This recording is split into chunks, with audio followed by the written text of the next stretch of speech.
मैं doctor R के पुरोहित आज का व्याख्यान अरस्तु के क्रांति संबंधी विचारों पर केंद्रित है। आपका स्वागत है। अरस्तु के विभिन्न सिद्धांतों में सर्वाधिक महत्वपूर्ण राज्य संबंधी उसके विचार हैं। न्याय, नागरिकता, संविधान, शासनों का वर्गीकरण, क्रांति, दास पद्धति, ये उसके प्रमुख विचार हैं। और इन प्रमुख विचारों की पंक्ति में और उसके द्वारा प्रतिपादित क्रांति का सिद्धांत भी महत्वपूर्ण है। तो देखें क्रांति क्या है। अरस्तु कहता है कि संविधान में परिवर्तन ही क्रांति है। मतलब यह हुआ कि संविधान में जितने भी संशोधन होते हैं, इन सभी संशोधनों को अरस्तु क्रांति का नाम देता है। क्यों? क्योंकि संविधान में संशोधन से व्यक्ति का आचार व्यवहार, उसका आचरण, राज्य की शासन पद्धति या लोगों का चाल चलन परिवर्तित होता है। इसलिए संविधान में होने वाला प्रत्येक परिवर्तन क्रांति है। मतलब आप समझने के लिए मान सकते हैं कि भारत में 1950 को लागू हुआ संविधान आज 103 संशोधन इसमें हो चुके हैं। तात्पर्य यह है कि अरस्तु के मतानुसार भारत में 1950 के बाद आज तक 103 क्रांतियां हो चुकी हैं। क्योंकि व्यक्ति का व्यवहार बदल जाता है। जैसे 1993 में पंचायत राज अधिनियम पारित हुआ, नगर पालिका अधिनियम पारित हुआ, पूरी जनता का व्यवहार बदला या नहीं बदला। तो इसलिए संविधान में होने वाला प्रत्येक परिवर्तन ये क्रांति है। इन क्रांतियों के प्रकारों की चर्चा अरस्तु करता है। पहला है पूर्ण और आंशिक क्रांति। यदि किसी देश में, किसी राज्य में आमूलचूल परिवर्तन हो जाता है पूरी व्यवस्था में, उसे पूर्ण क्रांति कहेंगे। जैसे 1917 की सोवियत संघ की क्रांति, 1789 की फ्रांस की क्रांति। आंशिक परिवर्तन, आंशिक परिवर्तन का मतलब हुआ जैसे भारत में इतने संशोधन हो चुके हैं तो ये आंशिक परिवर्तन होगा। दूसरा है रक्तमय क्रांति, रक्तहीन क्रांति। जहां खून की नदियां बहाई जाती हैं वो रक्तमय क्रांति हुआ। जैसे 1789 की फ्रांसीसी क्रांति, सोवियत संघ की रूस की 1917 की क्रांति, ये रक्तमय क्रांति होंगे। या आप दुनिया के विभिन्न देशों में जितनी भी क्रांतियां हुई हैं, इन सभी क्रांतियों को इसके अंतर्गत ले सकते हैं। और रक्तहीन क्रांति, रक्तहीन क्रांति का सबसे बढ़िया उदाहरण है 1688 का इंग्लैंड का रक्तमय क्रांति, रक्तहीन क्रांति, जहां रक्त की एक बूंद भी बहाए बिना इंग्लैंड के शासन में, संविधान में बहुत बड़ा परिवर्तन हो गया था। तीसरा है व्यक्तिगत और गैर व्यक्तिगत क्रांति। जहां एक व्यक्ति विशेष के विरुद्ध क्रांति होती है, मान लीजिए शासक बहुत ज्यादा अत्याचारी है, तो उस व्यक्ति विशेष के विरुद्ध यदि कोई क्रांति होती है तो उसे व्यक्तिगत क्रांति का नाम देता है। और गैर व्यक्तिगत क्रांति, यदि किसी विचारधारा के विरुद्ध कोई क्रांति होती है तो उसे गैर व्यक्तिगत क्रांति का नाम दिया है। जैसे रूस में 1917 में जो क्रांति हुई थी, उसका उद्देश्य था साम्यवादी व्यवस्था की स्थापना करना, राजशाही निरंकुशता को समाप्त करना। इसी प्रकार से 1789 में जो फ्रांस में क्रांति हुई थी, उसका भी उद्देश्य वही था, राजतंत्र की तानाशाही को समाप्त करना और प्रजातांत्रिक व्यवस्था की स्थापना करना। फिर है वर्ग क्रांति, वैचारिक क्रांति। एक वर्ग विशेष के विरुद्ध यदि कोई क्रांति होती है तो उसको वर्ग क्रांति का नाम अरस्तु ने दिया है।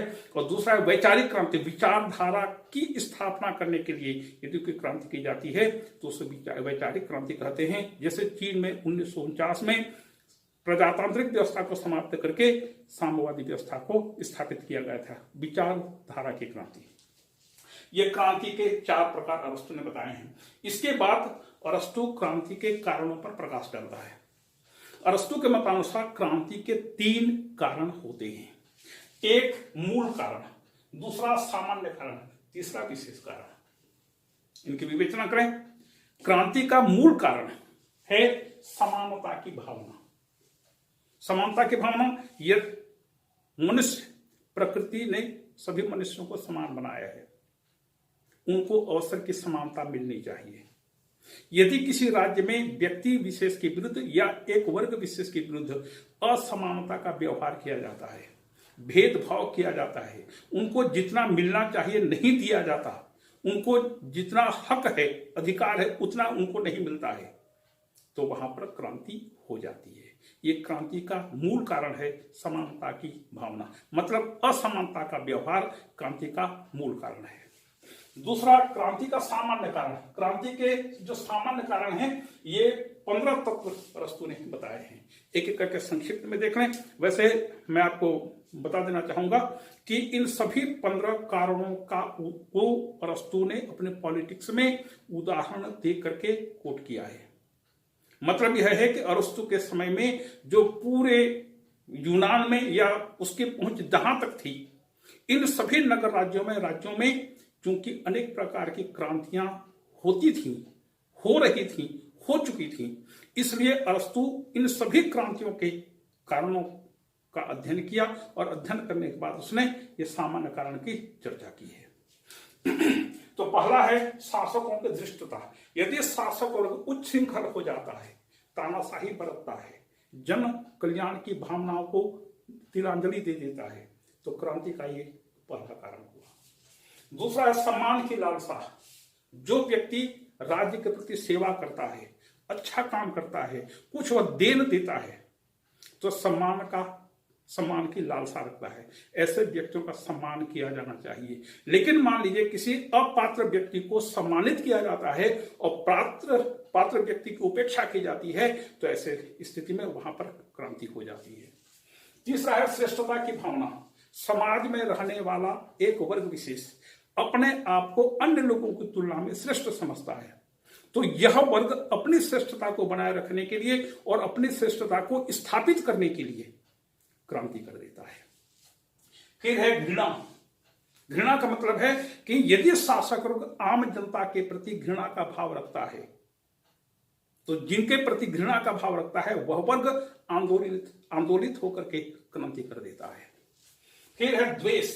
यदि शासकों का दृष्टिकोण जनता के प्रति द्वेष से युक्त है, तो ऐसे द्वेष को निवारण करने के लिए आम जनता क्रांति कर देती है। ये द्वेष भी सबसे बड़ा कारण है। इसके अलावा शासक वर्ग के सदस्यों के बीच यदि मान लीजिए परस्पर घृणा का भाव है, यदि शासक वर्ग के लोग आपस में मिलजुल करके अच्छी तरह से नहीं रहते हैं, एक दूसरे की आलोचना करते हैं, एक दूसरे के प्रति द्वेष का भाव रखते हैं, तो वहां पर भी क्रांति हो जाती है। फिर है अन्याय का भय। यदि वर्ग विशेष को यह आभास होता है उनके प्रति अन्याय होने वाला है, तो वह वर्ग विशेष क्रांति कर देता है। फिर है जातिगत विभिन्नता। देखिए, इसके पहले हमने अरस्तु के राज्य संबंधी विचारों का विवेचन करते हुए देखा था कि अरस्तु राज्य में विभिन्नता में एकता का पक्षधर है, लेकिन विभिन्नता इतनी अधिक नहीं हो जानी चाहिए कि वह विभिन्नता देश को बांटने का, देश को विभाजित करने का एक कारण बने। तो जातिगत विभिन्नता होनी चाहिए, लेकिन जातिगत विभिन्नता में भी परस्पर मिलजुल करके रहने का भाव होना चाहिए। जैसे हम भारत में जितने भी व्यक्ति हैं विभिन्न प्रांतों में रहते हैं, प्रांतीय संस्कृति, प्राचीन इतिहास, राज्यों की हमारी जो संस्कृति है या हमारी जो रहन सहन है, चाल ढाल है, पहनावा ओढ़ावा, सब पे भिन्नता पाई जाती है, लेकिन मोटे तौर पर हम कह सकते हैं कि हम सब भारतीय हैं। जातिगत विभिन्नता है, इसके बावजूद भी हम भारतीय हैं। तो जहां पर जातिगत विभिन्नता होती है, इस प्रकार की जो द्वेष और मलिनता जो लोगों के मन में जो व्याप्त होती है, उस मलिनता के कारण राज्य में क्रांति हो जाती है। फिर है वर्ग विशेष की असाधारण वृद्धि। यदि एक वर्ग विशेष को ज्यादा प्रोत्साहित किया जाता है, तो वह वर्ग अपने मन में इस धारणा को लेकर चलता है कि हम राज्य में सर्वश्रेष्ठ हैं, हम राज्य में शासन की स्थापना करेंगे। तो ऐसी स्थिति में वर्ग विशेष की असाधारण वृद्धि नहीं होनी चाहिए, और यदि ऐसा होता है तो वहां पर क्रांति हो जाएगी। फिर है निर्वाचन षड्यंत्र। यदि मान लीजिए शासक वर्ग अपने को लोकप्रिय बताने के लिए निर्वाचन में बहुत बड़े पैमाने पर विजय प्राप्त कर लेता है, निर्वाचन में षड्यंत्र करके विजय प्राप्त करता है तो जनता के मन में असंतोष उत्पन्न होता है और जनता क्रांति कर देती है। इसका सबसे बढ़िया उदाहरण है 1977 में पाकिस्तान में जुल्फिकार अली भुट्टो के द्वारा निर्वाचन में षड्यंत्र करके विजय प्राप्त किया गया था, सरकार की स्थापना की गई थी। जब जन असंतोष बहुत ज्यादा बढ़ा तो वहां पर 1977 में सैनिक क्रांति हुई थी और जियाउल हक ने शासन सत्ता हथिया ली थी, जुल्फिकार अली भुट्टो को जेल में डाल दिया था। फिर अल्प परिवर्तनों की उपेक्षा, समाज में राज्य में कई प्रकार के परिवर्तन होते रहते हैं, लेकिन अल्प छोटे से छोटे परिवर्तन पर भी शासन की नजर रहनी चाहिए। गौर करिए कि नक्सलवादी आंदोलन कलकत्ता से शुरू हुआ था, पश्चिम बंगाल से शुरू हुआ था। वह शुरू में शांतिपूर्ण या इस प्रकार का एक आंदोलन था, लेकिन यह आज एक सशस्त्र आंदोलन बन गया है जिसका उद्देश्य है सशस्त्र बलों पर प्रहार करना, उनको मारना, एक आतंक का वातावरण उत्पन्न करना। जैसे ही बस्तर में या पूरे देश में विभिन्न क्षेत्रों में जहां पर नक्सलवादी आंदोलन अभी चल रहे हैं, जहां पर नक्सलियों की गतिविधियां लगातार चलती आ रही हैं, यदि शुरू से ही इनकी गतिविधियों पर नजर रखते हुए यदि शासन के द्वारा कार्यवाही की जाती तो आज नक्सलियों की समस्या इतनी विकराल रूप धारण नहीं करती। तो अल्प परिवर्तनों की उपेक्षा नहीं होनी चाहिए, इन पर शासन की नजर रहनी चाहिए। फिर है और विदेशियों को आने की खुली छूट। यदि कोई राज्य विदेशों से आने वाले लोगों को खुली छूट दे देता है, आकर रहो, तुम्हें पूरी छूट है, जो करना है करो, ऐसी स्थिति में ऐसे विदेशी आकर के देश में क्रांति कर देते हैं। फिर है पारिवारिक विवाद। अरस्तु कहता है कि परिवार में कई प्रकार के विवाद उत्पन्न होते रहते हैं, दो भाइयों के बीच और दो सगे संबंधियों के बीच आपस में विवाद होते हैं। इन पारिवारिक विवादों के कारण भी क्रांति होती है। फिर है शासक वर्ग की असावधानी। शासक वर्ग यदि असावधान रहता है, सोचिए कि जब यूपीए की सरकार थी तो चीन के हौसले किस प्रकार से बुलंद होते जा रहे थे, पाकिस्तान के आतंकवादियों के हौसले किस प्रकार से बुलंद होते जा रहे थे। शासक वर्ग अपना मस्त रहता था, उसको कोई चिंता नहीं होती थी। तो शासक वर्ग यदि असावधानी बरतता है तो उसके कारण भी क्रांति होती है। फिर है मध्यम वर्ग का अभाव। मध्यम वर्ग का अभाव ये बहुत बड़ा कारण है, क्योंकि अरस्तु मध्यम मार्गी है, वह मध्यम वर्ग को ज्यादा प्रश्रय देता है, इसलिए कि समाज के उच्च वर्गों का विश्वास और निम्न वर्गों का विश्वास, दोनों का विश्वास मध्यम वर्ग को प्राप्त होता है। इसलिए प्रत्येक राज्य में मध्यम वर्ग का होना आवश्यक है। यह मध्यम वर्ग दोनों वर्गों के बीच, उच्च और निम्न दोनों वर्गों के बीच समन्वय की स्थापना करके राज्य में शांति व्यवस्था स्थापित करता है और क्रांति की संभावनाओं को दूर करता है। फिर है विजातीय तत्व। विजातीय तत्व दूसरे एक देश के लोग जब दूसरे देश में जाकर के रहना शुरू कर देते हैं, ऐसे वर्ग भी क्रांति कर देते हैं। इसका सबसे बढ़िया एक उदाहरण मैं आपके सामने रखूं, श्रीलंका में अंग्रेजों के जमाने में हजारों की संख्या में तमिलों को श्रीलंका में भेजा गया था काम करने के लिए, मजदूरों के रूप में। ये तमिल लोग श्रीलंका में रहते थे और लंबे समय तक रहने के बाद भी उनमें श्रीलंका के प्रति राष्ट्रीयता का भाव उत्पन्न नहीं हुआ था। वे राष्ट्र की मुख्य धारा से अपने आप को अलग रखे हुए थे और यही कारण है कि श्रीलंका में लगभग 15 से 20 वर्षों तक लगातार अशांति रही, लाखों लोग मारे गए और सभी प्रकार से नुकसान हुआ। तो राज्य में ऐसे जो विजातीय तत्व होते हैं, इस देश में रहेंगे और दूसरे देश का गुणगान करेंगे, ये नहीं होना चाहिए। तो ऐसे विजातीय तत्वों पर शासन के द्वारा नियंत्रण स्थापित करना आवश्यक है। ये क्रांति के सामान्य कारण हैं। अब देखें क्रांति के विशेष कारण।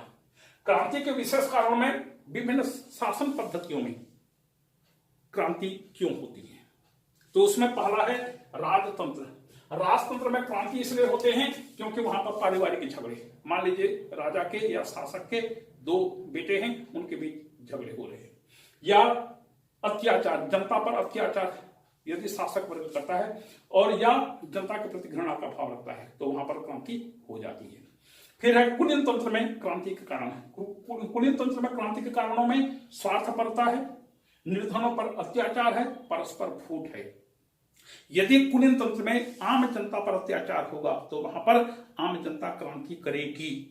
यदि कुलीन तंत्र में शासक वर्ग के बीच परस्पर फूट है, पारस्परिक द्वेष का भाव है, तो वहां पर क्रांति होगी।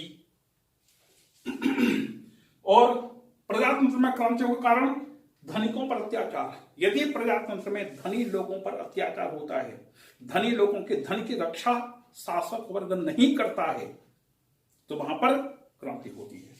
और इसी प्रकार से स्वार्थपरता के बारे में भारत का सबसे बढ़िया उदाहरण आपके सामने है। इसको विस्तृत रूप से बताने की आवश्यकता नहीं है, आप राजनीति के एक अध्येता हैं। और है नेताओं द्वारा जनता को भड़काना। देखिए, जब कोरोना वैक्सीन निकला था तो हमारे देश के कुछ नेताओं ने यह अफवाह उड़ाया था कि इस वैक्सीन को लगाने से नपुंसकता आएगी, इसलिए वैक्सीन मत लगाइए। कितना बड़ा झूठ था, लेकिन नेताओं ने कहा। तो इस प्रकार से यदि जनता को भड़काया जाता है तो वहां पर क्रांति हो जाती है।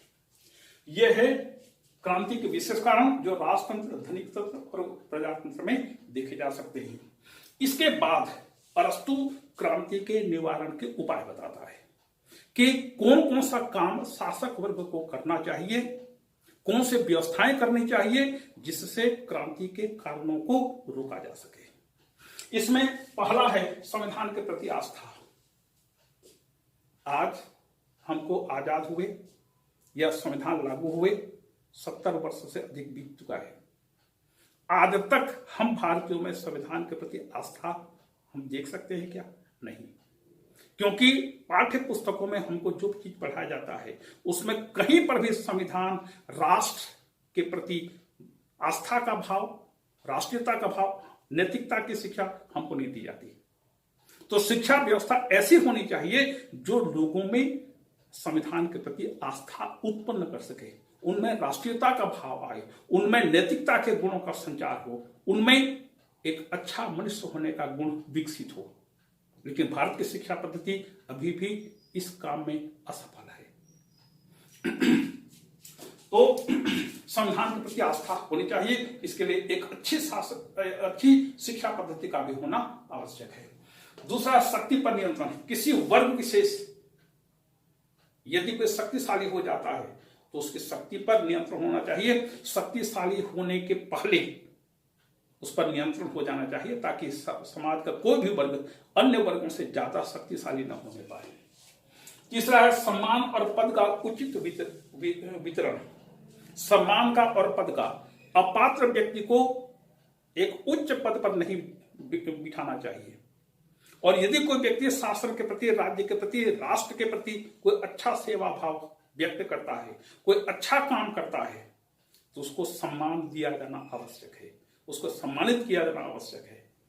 तो सम्मान और पद अच्छे लोगों को साथ अच्छे लोगों को दिया जाना चाहिए, इसका उचित वितरण होना चाहिए। अपात्र व्यक्तियों को इस प्रकार से सम्मानित नहीं किया जाना चाहिए।